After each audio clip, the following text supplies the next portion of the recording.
Namaste ಸ್ನೇಹಿತರೆ, welcome back to Shri super vlogs. I hope everybody are doing great. ನಾವು ಕೂಡ super duper ಆಗಿದ್ದೀವಿ as always. 2025 ಇಯರ್ನ ಕೊನೆ ವಿಡಿಯೋ ಸಮಥಿಂಗ್ ಸ್ಪೆಷಲ್ ಆಗಿ ಅಪ್ಲೋಡ್ ಮಾಡೋಣ ಅಂತ ವೆಯ್ಟ್ ಮಾಡ್ತಿದ್ದೆ. ನನ್ನ ಲೈಫ್ನ most important person my husband. ಅವರ ಬರ್ಡೇ ರೀಸೆಂಟಾಗಿ ಸೆಲೆಬ್ರೇಟ್ ಮಾಡಿದ್ವಿ. ಆಬ್ವಿಯಸ್ಲಿ ಹಸ್ಬೆಂಡ್ ಬರ್ಡೇ ಅಂದರೆ ಮನೇಲಿ ಒಂಥರ ಹಬ್ಬದ ವಾತಾವರಣನೇ ಇರುತ್ತೆ. ಸೊ ಹಾಗಾಗಿ this will be the special video for year end.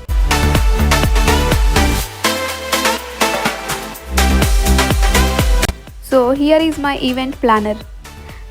Of course my daughter.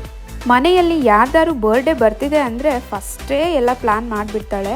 ಅದರಲ್ಲೂ ಅವಳ ಫೇವ್ರೆಟ್ ಪಪ್ಪನ ಬರ್ಡೇ ಅಂದರೆ ಕೇಳಬೇಕಾ.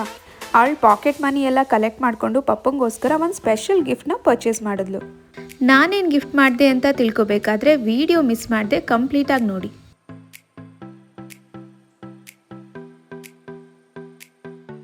ಸೊ ಅವಳಿಗೆ ಇಷ್ಟ ಆಗಿದ್ದು ವಾಚ್ ಕೊಡಬೇಕಂತ. ಸೊ ಹಾಗಾಗಿ ಅವಳನ್ನ ಕರ್ಕೊಂಡು ಹೋದೆ. ಅವಳಿಗೆ ಇಷ್ಟ ಆಗಿರೋದೇ ಸೆಲೆಕ್ಟ್ ಮಾಡಿದ್ವಿ. ನಾವು ಇದೆಲ್ಲ ಪರ್ಚೇಸ್ ಮಾಡಲಿಕ್ಕೆ ಸೀಕ್ರೆಟಾಗಿ ಹೋಗೋಣ ಅಂತ ಪ್ಲ್ಯಾನ್ ಮಾಡಿದ್ವಿ. ಬಟ್ ಅನ್ಫಾರ್ಚುನೇಟ್ಲಿ ನನ್ನ ಹಸ್ಬೆಂಡ್ ಬಂದೇ ಬಿಟ್ಟರು. ಅವ್ರ ಕಣ್ ತಪ್ಪಿಸಿ ಎಲ್ಲೂ ಹೋಗೋಕ್ಕಾಗಲ್ಲ ನಾವು. ಸ್ಟಿಲ್ ಏನೋ ಒಂದು ಹೇಳಿ ಮ್ಯಾನೇಜ್ ಮಾಡಿದ್ವಿ. ಲೇಟ್ರ್ ಆನ್ ಒಂದು ಪುಟ್ಟ ಕೇಕ್ ಕಟ್ ಮಾಡಿಸೋಣ ಅಂತ ಹೇಳಿ ಒಂದು ಕೇಕ್ ಪರ್ಚೇಸ್ ಮಾಡಿದ್ವಿ. Cake cutting is obviously normal tradition. ಅದರಲ್ಲೇನೂ ಸರ್ಪ್ರೈಸ್ ಮಾಡೋಕ್ಕಾಗಲ್ಲ. ಸೊ ಅಲ್ಲಿಗೆ ಅವ್ರನ್ನ ಕರ್ಕೊಂಡು ಹೋಗಿದ್ವಿ. ನಾವು ಪ್ಲ್ಯಾನ್ ಮಾಡಿದ ಸರ್ಪ್ರೈಸ್ ಎಲ್ಲನೂ ಅಪ್ಪ ಅಮ್ಮಂಗೆ ಗೊತ್ತಿತ್ತು. ಅವರು ಕೂಡ ತುಂಬ ಸೀಕ್ರೆಟಾಗಿ ಮೇಂಟೈನ್ ಮಾಡ್ತಿದ್ರು, ಹಸ್ಬೆಂಡ್ಗೆ ಗೊತ್ತಾಗ್ದಿರೋ ಹಾಗೆ. ಅಮ್ಮ ಇದ್ರಂತೂ ನಮಗೆ ಏನೇನು ಬೇಕು ವೆರೈಟಿ ಮಾಡಿಸ್ಕೊಂಡು ಊಟ ಮಾಡೋಕ್ಕೆ ಕಾಯ್ತಾ ಇರ್ತೀವಿ. ಅದರಲ್ಲೂ ಅಮ್ಮ ಮಾಡೋ ಒಬ್ಬಟ್ಟು ಅಂದರೆ ತುಂಬ ಇಷ್ಟ ನನ್ನ ಹಸ್ಬೆಂಡ್ಗೆ. ಸೊ ಅವ್ರ ಬರ್ಡೇ ದಿನ ಅವ್ರ ಫೇವ್ರೇಟ್ ಒಬ್ಬಟ್ಟು ಮಾಡಿಕೊಟ್ರು.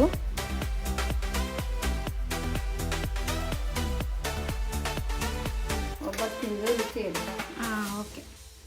ಸೊ ಬಿಸಿ ಬಿಸಿ ಒಬ್ಬಟ್ಟು ತುಪ್ಪ ಜೊತೆ ತಿಂದು ಮಜಾ ಮಾಡಿದ್ವಿ. ಊಟ ಆದಮೇಲೆ ನನ್ನ ಹಸ್ಬೆಂಡ್ಗೆ ಕೇಕ್ ಕಟ್ ಮಾಡಿಸಿದ್ವಿ.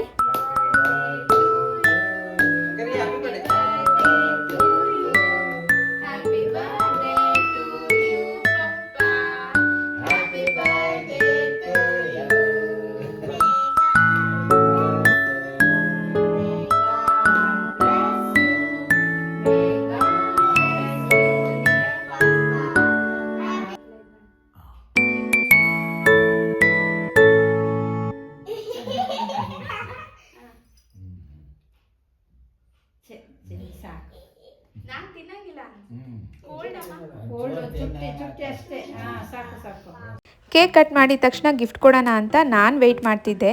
ಬಟ್ ನನ್ನ ಮಗಳು ಗಿಫ್ಟ್ನೆಲ್ಲ ತಗೊಂಡೋಗಿ ಫುಲ್ಲು ಪ್ಯಾಕಿಂಗ್ ಮಾಡಿಟ್ಟಿದ್ಲು. ಆ ಪ್ಯಾಕಿಂಗ್ನ ನೋಡಿ ನನ್ನ ಹಸ್ಬೆಂಡ್ಗೆ ಏನು ಗಿಫ್ಟ್ ಇರ್ಬೋದು ಅಂತ ಗೆಸ್ ಮಾಡೋಕ್ಕೆ ಆಗಲಿಲ್ಲ.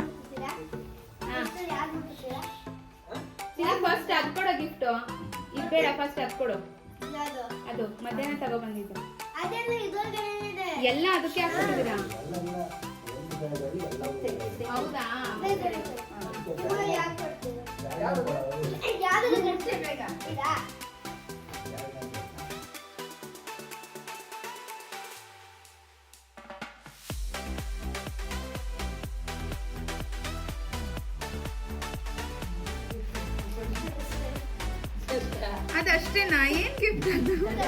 ಖಾಲಿ ಒಂದು ಕವರ್ ಕೊಟ್ಬಿಟ್ಟು ಗಿಫ್ಟ್ ಅಂತ ಪ್ರ್ಯಾಂಕ್ ಮಾಡಿದ್ಲು. ಫುಲ್ ನಗು ಬರ್ತಿತ್ತು ನಮಗೆ.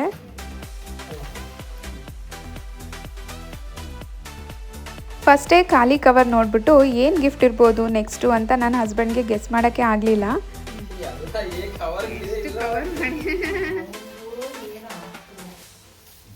ಅದು ಅವನು ಕೂಡಿಟ್ಟಿರೋ ದುಡ್ಡಲ್ಲಿ ನಿಮಗೆ ಕೊಟ್ಟಿರೋದು.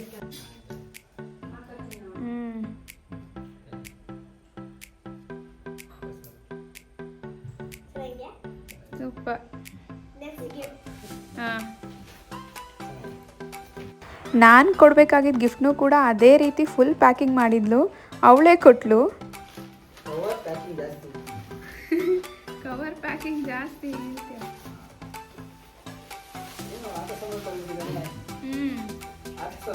ಆಟ ಸಾಮಾನು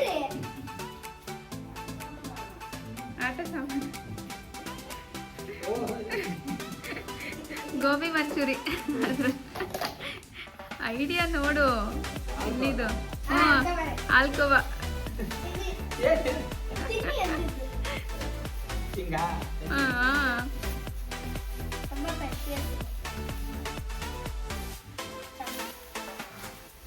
ಚಾಕ್ಲೇಟ್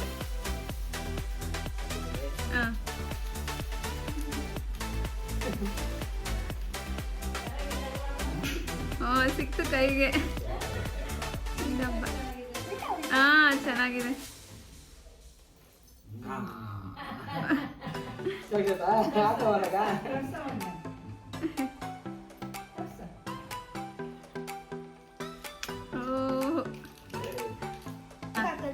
ಯಾವುದಕ್ಕೆ? ರೈಟ್ ಹ್ಯಾಂಡಿಗೆ ಹಾಕು.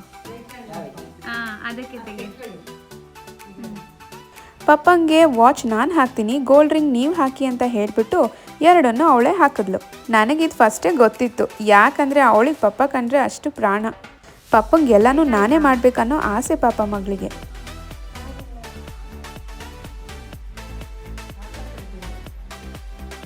ಆಗುತ್ತಾ? ಕರೆಕ್ಟಾಗಿ ಆಗುತ್ತಾ?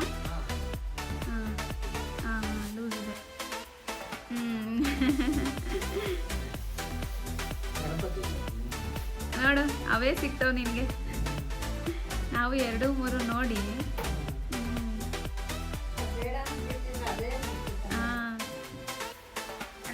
ಹಸ್ಬೆಂಡ್ ಬರ್ಡೇಗೆ ಏನಾದರೂ ಸ್ಪೆಷಲ್ ಆಗಿ ಪ್ಲಾನ್ ಮಾಡಿರ್ತೀನಿ. ಪುಟಾಣಿ ಇನ್ನೂ ಚಿಕ್ಕವಳಾಗಿರೋದ್ರಿಂದ ಹೊರಗಡೆ ಎಲ್ಲ ಸೆಲೆಬ್ರೇಷನ್ ಮಾಡೋದು ಸೇಫ್ ಅಲ್ಲ ಅಂತ ಹೊರಗೆಲ್ಲೂ ಹೋಗೋಕ್ಕಾಗಲಿಲ್ಲ. ಹಾಗಾಗಿ ಒಂದು ಒಳ್ಳೆ ಗಿಫ್ಟ್ ಕೊಡೋಣ ಅಂತ ಪ್ಲಾನ್ ಮಾಡಿಕೊಂಡು ಇಷ್ಟು ಮಾಡಿದ್ವಿ. ಅವರ ಮುಖದಲ್ಲಿ ಈ ನಗು ನೋಡೋಕ್ಕೆ ಯಾವಾಗಲೂ ಕಾಯ್ತಿರ್ತೀವಿ. ನನ್ನ ಪ್ರತಿಯೊಂದು ಆಸೆ ಕನಸುಗಳನ್ನ ಅರ್ಥ ಮಾಡಿಕೊಂಡು ನನಗೆ ಸ್ಟ್ರಾಂಗೆಸ್ಟ್ ಸಪೋರ್ಟ್ ಆಗಿರೋದಂದರೆ ಅವರೇ. ಅವ್ರಿಗೆ ಏನು ಕೊಟ್ಟರು ಕಮ್ಮಿನೇ. ಅವರನ್ನು ಯಾವಾಗಲೂ ಖುಷಿಯಾಗಿ ಇಟ್ಕೋಬೇಕನ್ನೋದೇ ನನ್ನ ಆಸೆ. ಪ್ರತಿನಿತ್ಯ, ಪ್ರತಿ ಕ್ಷಣ, ಪ್ರತಿ ಪ್ರಾರ್ಥನೆ ಅವ್ರಿಗೋಸ್ಕರನೇ.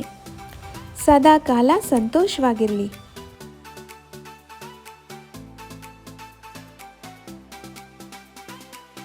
ವಿಡಿಯೋ ಇಷ್ಟ ಆಗಿದ್ರೆ ದಯವಿಟ್ಟು ಲೈಕ್ ಮಾಡಿ. ಯಾರೆಲ್ಲ ಸಬ್ಸ್ಕ್ರೈಬ್ ಮಾಡಿಲ್ಲ, ಸಬ್ಸ್ಕ್ರೈಬ್ ಮಾಡಿಕೊಂಡು ವಿಡಿಯೋ ನೋಡಿ.